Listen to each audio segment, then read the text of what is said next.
கிழவியிடம் பாடம் கற்ற வீர சிவாஜி.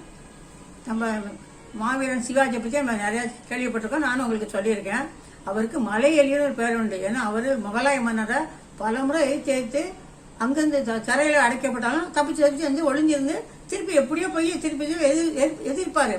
அப்படி ஒரு தடவை அவர் சிறையில் அடைச்சிருவாங்க. அதாவது தப்பிச்சு வந்து ஒரு இடத்துல மறைஞ்சிருப்பாரு. அப்படி மறைஞ்சிருக்கக்குள்ள ஒரு ஊரா மாறி மாறி போகும்போது அப்புறம் ரொம்ப பசியா இருக்கும். அப்போ ஒரு வீட்டில் கதை தட்டுவாரு. ஒரு வயசான கழுவியம்மா வந்து யாரையா அப்படின்னு கேட்பா. அம்மா பசிக்குதும்மா, ஏதாவது சாப்பாடு கொடுங்கம்மா அப்படிம்பாரு. அந்த காலத்துலலாம் யார் என்னன்னு கேட்டாலும் அவங்களுக்கு வந்து சாப்பிட சொல்லுவது நம்மளுடைய இந்திய பண்பாடு. அது விருந்தோம்பல சிறந்த நாடுங்கிறது இந்திய நாட்டுடைய தன்மை. அதனால அந்த அம்மா என்ன சொல்லுவா, கொஞ்சம் இருப்பா, இது அவனுக்கு சாப்பிட வைக்கிறவன் சாப்பாடு பண்ணித்தரேன் அப்படின்னு சாப்பாடு சுட சுட சாதம் பண்ணி கூட்டுக்காயெல்லாம் வச்சு அவர் உட்கார வச்சு சாப்பாடு விடுவா. அப்போ அவர் உட்காந்துட்டு என்ன செய்வார், அவர் சாதம் ரொம்ப சுட சுட இருக்கும். அவர் நடுமத்தில் கையப்பாரு சுடும், சாதத்தில் நடுமத்தில் கையப்பாரு சுடும். உடனே அவா என்னப்பா சிவாஜி மாதிரி யோசிக்காம நடக்கிறியா அப்படின்னு அவருக்கு ஒன்று திடுக்கிருவான். என்ன இவர் சிவாஜி பற்றி சொல்றாரு அப்படின்னு.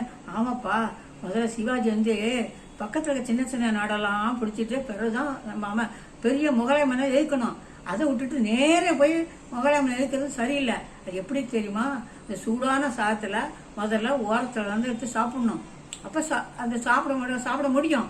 அந்த சாதத்தை எடுக்க அந்த மேலே இருக்கிறது சூடு குறைஞ்சி போயிடும். அப்போ இதை சுற்றி வர சாப்பிட்டோம்னா ஈஸியாக நடு சாப்பாடை நம்ம ஈஸியாக சாப்பிட முடியணும்னா அவருக்கு அப்படி ஒரு இந்த நுணுக்கம். நம்ம எப்படி நாட்டை பிடிக்கிற நுணுக்கத்தை அந்த கிளவி நமக்கு சொல்லி கொடுத்துறாளேன்னு சொல்லி அதுக்கப்புறம் என்ன பண்ணாரு, நான் தன்னுடைய மராட்டிய மாநிலத்து பக்கத்தில் இருக்க சின்ன சின்ன சின்ன ஊரெல்லாம் சண்டை போட்டு ஜெயிச்சு தனக்கு வசமாக்கிட்டு அப்புறமா திருப்பி போய் முகலாய மன்னரை ஏற்று ஜெயிச்சாருங்கிறது கதைக்கு அவர் கிளவியிடம் கற்ற பாடங்கிறத ஒரு சின்ன கதை மூலம் உங்களுக்கு சொல்லியிருக்கேன்.